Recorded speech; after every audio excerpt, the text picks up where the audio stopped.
Halo, Swastiastu, Ibu, Swastiastu. Om Swastiastu. Terima kasih Niki, Ibu, sudah selamat malam, nggih. Ya.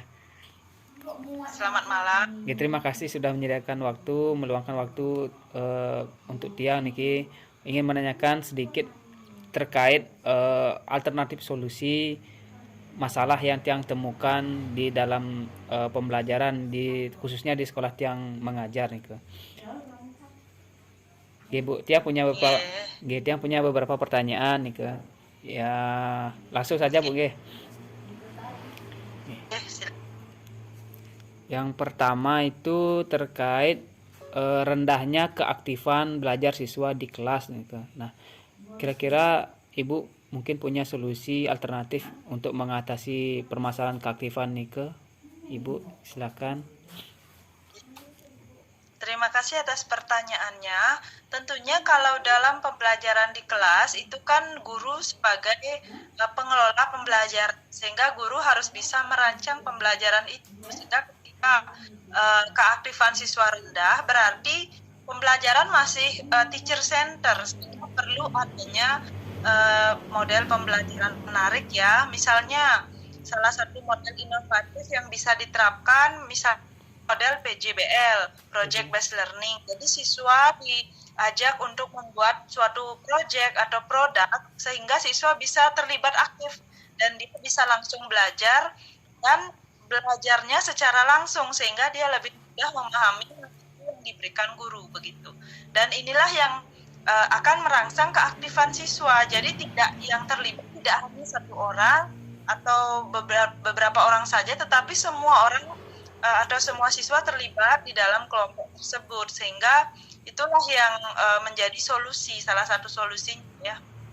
Kalau umpamanya dengan model PBL bisa Bu ya? Kalau problem based learning juga. Bisa saja, tetapi disesuaikan dengan pelajarannya juga ya, Iya. karena terkadang memang tidak artinya tidak semua juga mata pelajaran cocok diterapkan dan PJBL pun begitu, Iya. tetapi saran saya PJBL itu akan memberikan keaktifan siswa lebih banyak karena dia membuat sesuatu proyek, membuat suatu karya sehingga siswa pasti akan bekerja.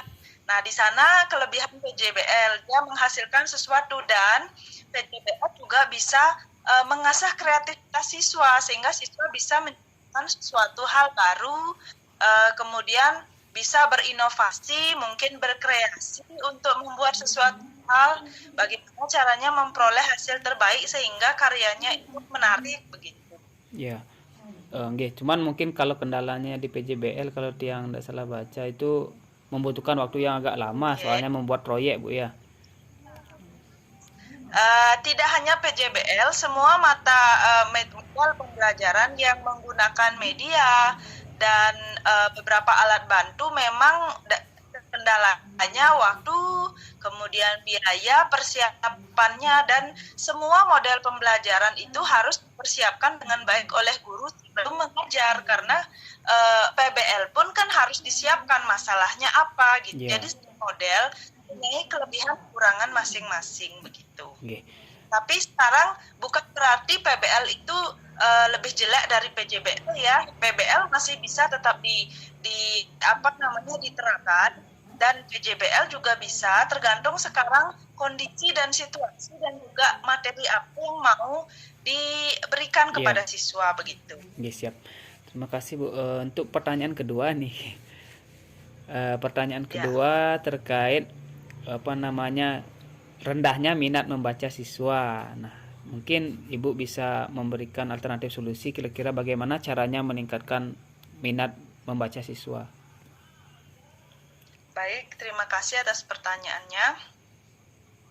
Untuk pertanyaan yang kedua ini, sekarang kan pemerintah itu sudah menggalakkan gerakan literasi sekolah. Yeah. Kemudian dalam gerakan literasi sekolah tersebut, siswa dibiasakan membaca 10-15 menit sebelum pembelajaran dimulai. Nah, ini pembiasaan ini menjadi salah satu solusi alternatif yang bisa diberikan sehingga tapi setelah siswa membaca sampai di kelas ditanya apa yang telah dibaca, sehingga tidak siswa itu hanya asal membaca tapi tahu paham maknanya. Dan solusi yang kedua, siswa bisa diberikan bergambar. Jadi misalnya siswa itu merasa tidak tertarik membaca karena bentuknya hanya tulisan saja, tetapi untuk memancing minat literasi siswa, minat membaca siswa, bisa guru memberikan cerita bergambar. Jadi gambar diisikan tulisan, cerita, lagi gambar, lagi cerita, sehingga siswa terbiasa memvisualisasikan apa yang dia baca. Dengan dia bisa memvisualisasikan itu lama-lama, walaupun siswa tidak diberikan gambar, dia akan otomatis ketika membaca membayangkan apa yang dibaca, sehingga dia paham apa yang dibacanya. Gitu. Oke. Kemudian itu pertanyaan kedua tadi. Kemudian yang ketiga ini terkait rendahnya nilai siswa yang berkaitan dengan materi perkalian. Nah, kira-kira alternatif solusi apa ya untuk membelajarkan perkalian supaya nilainya lebih baik gitu terkait perkalian? Oke, jadi banyak ada media-media yang bisa digunakan untuk membantu ya. Beberapa media yang bisa membantu siswa bisa menggunakan kartu hitung seperti itu. Kartu hitung bisa siswa secara berkelompok atau individu. Tetapi sebelum siswa mengetahui perkalian itu, siswa harus tahu konsep dasar dari perkalian tersebut. Perkalian itu kan adalah penjumlahan berulang, agar jangan sampai siswa menghafalkan saja tetapi tidak tahu dari mana asal perkalian. Karena kalau dia sudah lupa misalnya 88, tidak bisa jawab pertanyaannya. Alangkah baiknya diajarkan konsep dasar dulu, dibawakan media konkret, misalnya dibawakan atau diminta siswa mengambil batu yang ada di lingkungan sekitar, di luar, misalnya di halaman. Siswa diminta mengambil batu 10, kemudian diminta untuk mengelompokkan dua batu. Ada berapa kelompok? Berarti 2 kali 5, 10, sehingga siswa paham bahwa itu perkalian yang sebenarnya. Jadi dengan dibantu media-media gambar, media kartu, media nyata atau konkret, siswa lebih paham, apalagi perkenalkan konsep dasarnya begitu. Oh iya, berarti kuncinya di konsep dasar juga supaya sukses menggunakan media.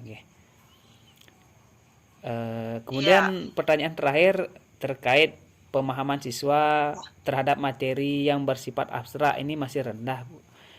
Kan banyak nih siswa ya kita ketahui siswa SD ini masih berada pada tahap operasional konkret, jadi butuh benda nyata lah seperti itu. Kira-kira bagaimana ya alternatif solusinya kalau kita mengajar di kelas kalau berkaitan dengan materi abstrak? Ya, terima kasih. Sebenarnya beberapa pertanyaan itu ada kemiripan ya, karena kalau misalnya berbicara masalah abstrak, tentunya kita untuk menghilangkan abstraksi itu membawa benda-benda konkret. Atau ketika guru tidak bisa membawa benda konkret itu, guru bisa menampilkan video pembelajaran, membuatkan PPT yang menarik.